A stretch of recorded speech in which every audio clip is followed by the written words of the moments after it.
शरद ऋतु का आगमन हो चुका है और हमारे मन में ये सवाल रहता है कि कौन सी ऋतु में क्या खाएं, क्या करें, क्या नहीं करें, आयुर्वेद क्या कहता है। तो मैं हूं डॉक्टर अनु भारद्वाज, हिम्स हॉस्पिटल डेरा बस्ती से आपके साथ, आपको ये सब बताने के लिए कि इस अगली ऋतु में जो 2 महीने की रहेगी शरद ऋतु, अगर हम जो हेमिस्फेयर के साउदर्न पार्ट में रहते हैं तो हम लोग, या फिर नॉर्दर्न पार्ट में रहते हैं, दोनों में से ही जब हमारे यहाँ पर शरद ऋतु का आगमन होता है तब हमने क्या खाना है, क्या नहीं खाना है।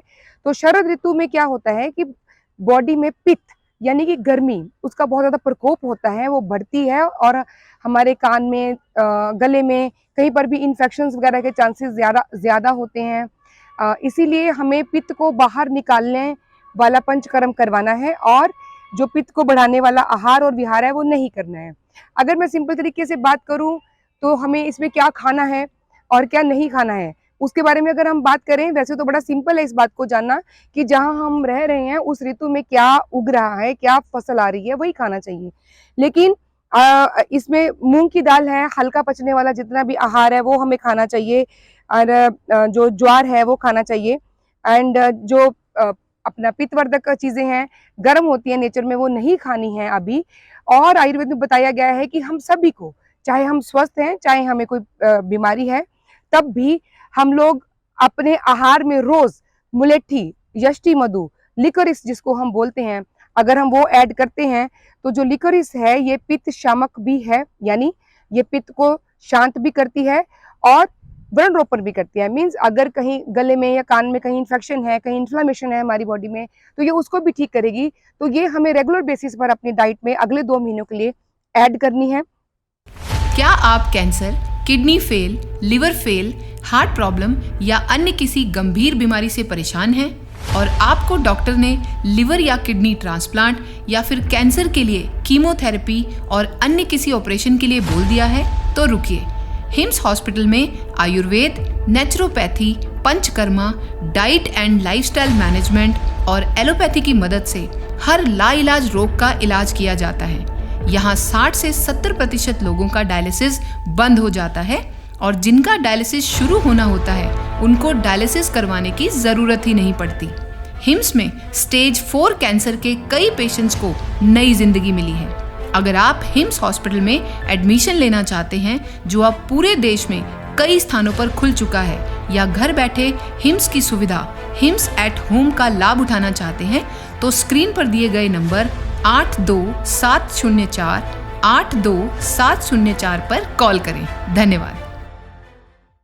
इसके अलावा हमें आयुर्वेद के हिसाब से अगर हम पंचकर्म देखते हैं तो विरेचन बोला गया है पित्त को बाहर निकालने के लिए बॉडी में से। विरेचन एक ऐसी प्रक्रिया रहती है पंचकर्म की, जो 5 प्रकार के कर्म बताए गए हैं आयुर्वेद में। उसमें विरेचन जो एक ऐसी प्रक्रिया रहती है जिसमें कि माइक्रो चैनल्स में जमा हुआ, इकट्ठा हुआ पित्त, जो रेडिकल्स हैं, फ्री रेडिकल्स हैं या टॉक्सिन्स हैं, पित्तवर्धक हैं, उनको हम बॉडी में से बाहर कैसे निकाल सकते हैं। तो इसमें हमें किसी आयुर्वेदिक फिजिशियन के अंडर उनके सजेशन लेकर, उनसे हमें गाइडेंस लेकर और उनसे बात करके, क्या लेकर के हमें पहले अपनी अग्नि को बढ़ाना है, उसके बाद में हमें एक घी, उसको दवाइयों से, हर्ब से पका के वो लेना होता है, फिर मसाज और स्टीम होती है बॉडी की, और फिर एक पर्टिकुलर डे पे विरेचन किया जाता है। विरेचन करने के लिए हमें जो है एक दिन सुबह सुबह उठकर कुछ त्रिवृत या कुछ इस तरह की चीज लेनी होती है, कैस्टर ऑयल लेना होता है, जिससे कि वो जो पित्त जिसको कि हमने उखाड़ा माइक्रो चैनल से, वो फाइनली हमारी बॉडी में से बाहर निकल जाए यूजिंग द लोअर रूट।